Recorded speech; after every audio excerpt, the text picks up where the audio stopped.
waktu kita masih bocah, kita mungkin ngerasa kayak dunia tuh rasanya fix banget gitu. Kalau misalnya lu bener ya benar, salah ya salah, titik. Nggak ada ceritanya lu jadi abu-abu. Nah, semuanya tuh kelihatan jelas kalau saat lu masih kecil. Persis kayak kalau misalnya kita lihat suatu benda atau kita ngelihat suatu objek, ya kita yakin banget kalau misalnya objek itu bentuknya itu dan gak ada kemungkinan lain. Tapi makin kesini kita makin dewasa, kita makin gede, kok kayaknya warna-warna di dunia ini tuh makin banyak. Ada abu-abu, ada coklat, ada ungu, bahkan hitam aja tuh juga ada warnanya. Mungkin teman-teman sadar kalau misalnya makin kita dewasa, makin banyak hal yang tadinya kita anggap mutlak atau nggak bisa diganggu gugat itu ternyata nggak sesederhana itu. Dan cara pandang kita ke dunia, ke apa yang kita sebut benar dan apa yang kita sebut salah itu pelan-pelan kita geser. Dan hal ini adalah hal yang wajar karena ini namanya pendewasaan. Di fase ini kita mulai paham kalau misalnya kebenaran itu nggak selalu tunggal, nggak cuma satu, tapi kadang tergantung dari siapa yang ngelihat, dari mana mereka ngelihat, dan dalam konteks apa mereka ngelihatnya. Ini kayak lo sama teman lo lagi main kartu, entah itu Uno, Capsa atau apapun itu yang lo taruh di lantai. Mungkin dari sisi lo itu angkanya 6, tapi dari sisi teman lo itu angkanya 9. Siapa yang benar? Dua-duanya benar atas sudut pandang masing-masing. Nah, kalau dunia ini nggak sesederhana itu teman-teman.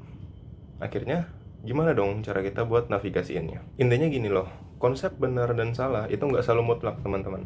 Tapi seringkali bergantung sama sudut pandang, pengalaman, dan konteksnya. Kenapa bisa gitu? Ya karena tiap orang, tiap manusia itu beda-beda. Pikirannya beda, cara pandangnya beda, kebutuhannya beda, dan semua itu tuh fundamental banget yang ngebentuk gimana cara kita ngelihat suatu hal.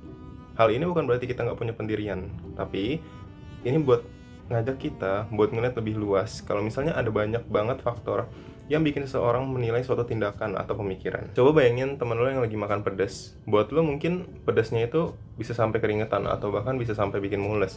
Tapi buat temen lo yang suka pedas, yang toleransi pedasnya itu tinggi, mungkin kayak ya rasanya malah biasa aja, malah kurang nendang. Nah, siapa yang benar? Dua-duanya benar karena rasa pedas itu kan tergantung sama lidah masing-masing, dan lo nggak bisa maksa temen lo ngerasain pedas yang sama, dan temen lo juga nggak bisa maksa lo buat ngerasain pedas yang sama kayak dia. Ini contoh simpel banget kalau misalnya nunjukin persepsi kita bahkan terhadap hal-hal yang konkret sekalipun itu sangat dipengaruhi oleh sudut pandang yang kita gunakan gitu. Nah, apa yang kita bahas hari ini teman-teman dalam dunia filsafat itu dikenal dengan dua sudut pandang yang gede. Yang pertama ada realisme moral dan relativisme moral. Realisme moral itu sudut pandang yang percaya kalau ada benar dan ada salah, yang sifatnya emang udah mutlak dari sananya, udah universal, dan dia nggak bergantung sama siapa yang mikirin atau apa yang dipikirin sama orang.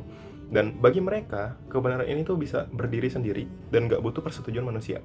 Contoh gampangnya, ya kalau misalnya lu mencuri barang orang lain, ya pasti lu salah gitu. Mau lu dimanapun, kapanpun, atau siapapun yang bilang benar, itu pasti tetap salah. Dan mereka berpendapat beberapa hal itu memang salah, terlepas dari apapun yang orang lain pikirin, titik. Mau lu bilang, ini kan buat orang miskin gitu kan, ya tetap aja, nyuri ya nyuri bro, itu salah. Nah, di sisi lain ada yang namanya relativisme moral teman-teman.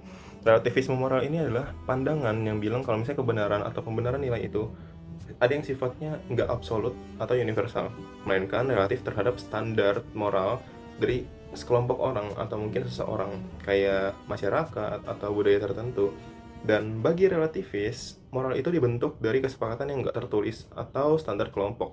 Jadi bukan sesuatu yang emang ada secara objektif di luar sana. Dan hal ini berarti apa yang dianggap benar dari suatu masyarakat bisa jadi nggak benar di masyarakat lain. Dan dua-duanya itu bisa dianggap valid dalam kerangka pikiran mereka sendiri gitu. Nah, para pendukung relativisme moral seringkali ngajak kita tuh buat ngeliat sejarah dan berbagai budaya di dunia. Mungkin lo bisa bayangin kalau misalnya dulu perbudakan itu dianggap biasa aja di banyak tempat. Mungkin itu normal. Tapi kalau misalnya di zaman sekarang lo ngomongin perbudakan aja, lo pasti udah dicap suatu tindak kejahatan gitu. Nah, norma konkretnya itu beda banget sama pandangan kita. Jadi kalau misalnya kita ngotot ada satu kebenaran moral yang mutlak, gimana kita bisa ngejelasin perbedaan-perbedaan lain yang ngaruh ke fundamental ini? Perbedaan yang mendalam dan meluas ini nunjukin kalau misalnya moralitas itu bisa dibentuk oleh lingkungan, sejarah, dan kesepakatan sosial. Tapi, nggak semua setuju sama relativisme teman-teman. Ada juga argumen kuat yang nantangin kalau misalnya kita menggunakan relativisme itu secara ekstrim, pasti itu bakal fatal banget. Salah satu yang paling kuat, kalau misalnya semua moral itu relatif, gimana kita bisa bilang kalau misalnya perbudakan, genosida, atau mencuri itu pasti salah? Kalau misalnya kita memakai relatif itu sebagai suatu pembenaran akan suatu hal yang salah. Nah, kalau kita mengklaim tindakan mereka benar menurut moral atau budaya mereka, apakah kita harus mentoleransinya? Dan hal ini bisa jadi masalah yang besar. Karena hati nurani universal kita sering bilang kalau misalnya hal-hal tersebut adalah suatu kejahatan yang nggak bisa diterima. Dimanapun, kapanpun, mau lu bilang itu budaya, mau lu bilang itu kebiasaan, kalau misalnya lu melakukan hal yang jahat, lu mencuri, ya udah lu tetap salah gitu. Dan para realis moral akan berargumen ketika kebanyakan orang berpikir bahwa perbudakan adalah fakta. Makanya, kalau semua moral itu relatif, berarti nggak ada yang bisa dibilang lebih baik dari yang lain.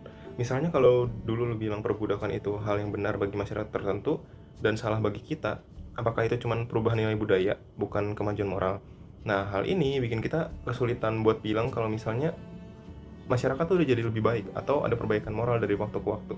Kalau misalnya nggak ada standar baik yang objektif, buat apa kita berusaha buat jadi lebih baik? Jadi, di mana posisi kita di antara kedua perbedaan ini? Realisme yang kaku atau relativisme yang terlalu longgar? Nah, kedewasaan itu bukan berarti kita harus milih salah satu dan fanatik terhadapnya. Justru, kedewasaan itu tentang kemampuan kita untuk menggunakan salah satu untuk kita menavigasi suatu hal yang kompleks ini dengan proses berkelanjutan di mana kita belajar berdamai dengan suatu hal yang tidak pasti dan menerima kalau misalnya nggak semua itu ada jawaban yang mutlak. Nah, memahami relativitas bukan berarti kita jadi pelin-pelan, kita nggak punya pendirian. Justru kita diajak untuk berpikir lebih kritis, diajak untuk menganalisis lebih dalam akan suatu hal yang dianggap benar dan salah berdasarkan suatu konteks dan konteks yang lain.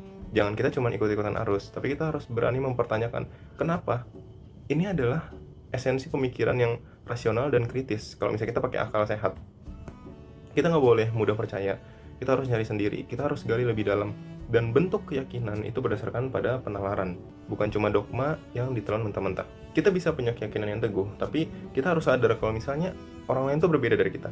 Jalan pikirnya mungkin berbeda, tapi bukan berarti mereka salah. Makanya penting banget teman-teman kita harus belajar, kita harus beradaptasi.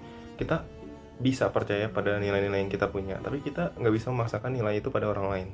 Dan pada akhirnya, perjalanan memahami benar dan salah ini adalah perjalanan yang seumur hidup dan nggak ada garis finishnya. Setiap pengalaman, setiap interaksi, setiap buku yang kita baca, itu akan terus membentuk diri kita. Itu akan terus membentuk lensa kita dalam melihat suatu dunia. Dan itu bakal indah banget teman-teman. Karena artinya, kita nggak pernah berhenti untuk tumbuh. Kita nggak pernah berhenti buat belajar. Kita akan terus berproses jadi lebih dewasa.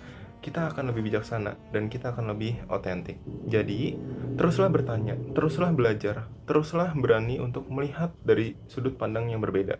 Karena disitulah letak suatu kebijaksanaan sejati, dan disitulah kita akan menemukan versi diri kita yang paling dewasa. Dan ingat ya teman-teman, hidup itu petualangan, dan setiap langkah kita, setiap petualangan kita akan menemukan pemahaman-pemahaman baru yang lebih dalam.